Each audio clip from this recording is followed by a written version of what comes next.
Satan n'exerce pas seulement ses séductions sur les hommes irrégénérés, il les exerce aussi sur les enfants de Dieu. Avec cette différence toutefois qu'il change de tactique et travaille en stratégie consommée. Pour les chrétiens, il se sert des artifices de l'erreur et du mensonge dans le domaine des choses divines. Matthieu 24, 2, 2 Corinthiens 11, 3, 13, 14, 15. La grande arme de Satan pour maintenir le monde en sa puissance, c'est la séduction.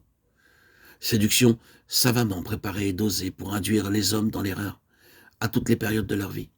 Non seulement séduction de ceux qui ne se sont pas passés par la nouvelle naissance et sont déjà séduits par le péché, et séduction appropriée aux chrétiens charnels, mais aussi séduction adaptée aux chrétiens qui marchent selon l'esprit, lequel, ayant atteint les sphères spirituelles, se trouve très particulièrement exposé aux artifices de l'ennemi.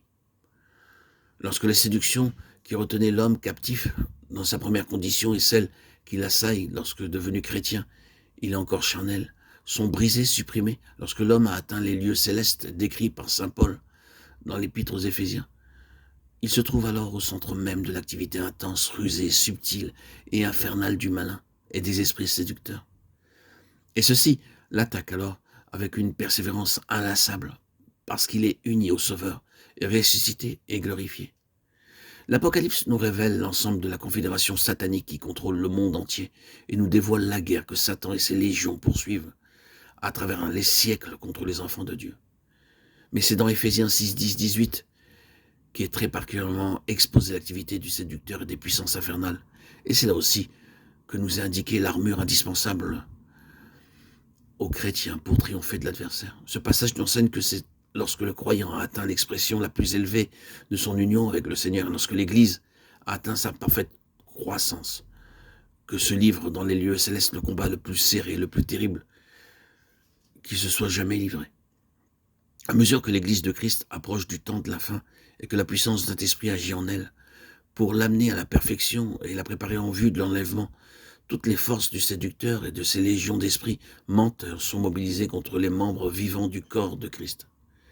C'est de cet assaut d'esprit séducteur à la fin de l'économie actuelle que parle le Seigneur, lorsqu'il emploie le mot séduit pour caractériser les manifestations sataniques des jours de la fin.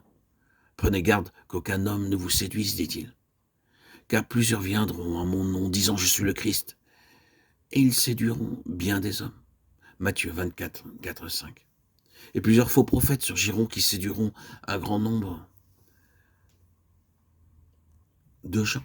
Matthieu 24, 11. Car il surgira de faux Christ et de faux prophètes, de grands signes et prodiges afin de séduire, si possible, même les élus. Matthieu 24, 24.